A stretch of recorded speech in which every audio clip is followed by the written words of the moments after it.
हरे कृष्णा।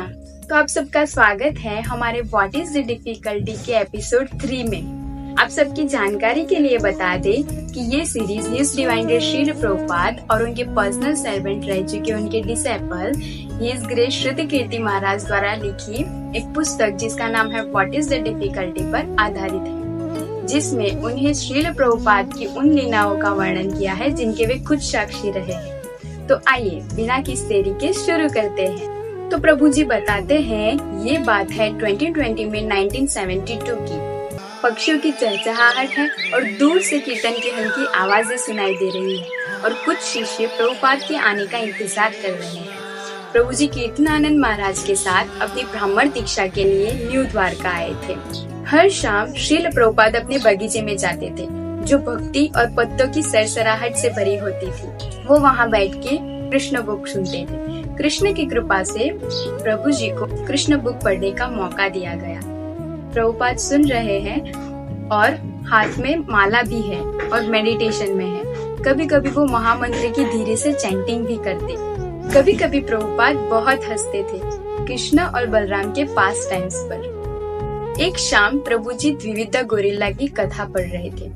उसमें लिखा था वो ऋषियों के आश्रमों में जाकर सुंदर बगीचों को नष्ट कर देता था। ये सुनकर प्रभुपाद हंसने लगे। प्रभु जी ने आगे पढ़ा, वो कभी कभी यज्ञ के स्थल पर स्टूल और यूरिन का भी त्याग करता था। प्रभुपाद ये सुनकर खूब हंसने लगे और अपने पैर थपथपाने लगे। प्रभुपाद को ये जानना बहुत अच्छा लगता था कि बलराम और कृष्ण ने कैसे राक्षसों का अंत किया।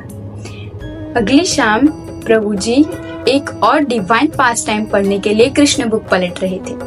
तभी प्रभुपाद ने उन्हें रोका और कहा, कहीं से भी पढ़ो, कृष्ण एक मीठी गेंद की तरह है, कहीं से भी काटोगे स्वाद तो अच्छा ही आएगा। ये सुनकर प्रभु जी बहुत खुश हुए और उन्होंने वहीं से पढ़ना शुरू किया जहाँ से उन्होंने छोड़ा था। हर सुबह प्रभु जी और प्रभुपाद और सभी भक्त मॉर्निंग वॉक पे जाते थे। तो एक सुबह प्रभुपाद के आने का सभी भक्त इंतजार कर रहे थे। तभी प्रभुपाद को सीढ़ियों से नीचे उतरते आते हुए देखा और प्रभुपाद ने प्रभु जी को तुरंत ही पूछा, ये अच्छे ब्रह्मचारी को देखो, तुम्हारा नाम क्या है? प्रभु जी सुन्न हो गए और कुछ नहीं कह पाए। तभी कीर्तनानंद महाराज ने कहा, इनका नाम श्रुति कीर्ति है। प्रभुपाद जी बोले, ओह सूत गोस्वामी। प्रभु जी बहुत खुश हो गए।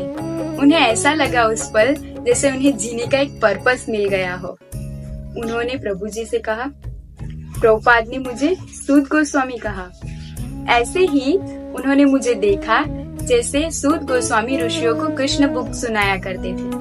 प्रभु जी बताते हैं कि प्रभुपाद मेरे एटर्नल गुरु हैं और जब वो उनके पर्सनल सर्वेंट बन गए तो उन्हें पता चला कि प्रभुपाद हर एक सिंसियर सर्वेंट्स की कितनी सराहना करते हैं। भक्ति का बीज जब फूल बनता तो प्रभुपाद बहुत प्रसन्न होते थे। वे हमेशा कहते, आई टर्न्ड हिप्पीज इनटू हैप्पीज। प्रभु जी इस बुक में आगे बताते हैं, प्रभुपाद के सुंदर चरण कमलों को जब भी मैं याद करता हूँ तो मेरा दिल खुशी से भर जाता है और उनके सुंदर चरण कमलों की सेवा करना ही मेरा एक शाश्वत सौभाग्य है। तो प्यारे भक्तों, आप सब भी अपना ओपिनियन कमेंट बॉक्स में बताएं और हमारे चैनल से जुड़े रहिए ऐसे ही अगले एपिसोड के लिए। हरे कृष्ण।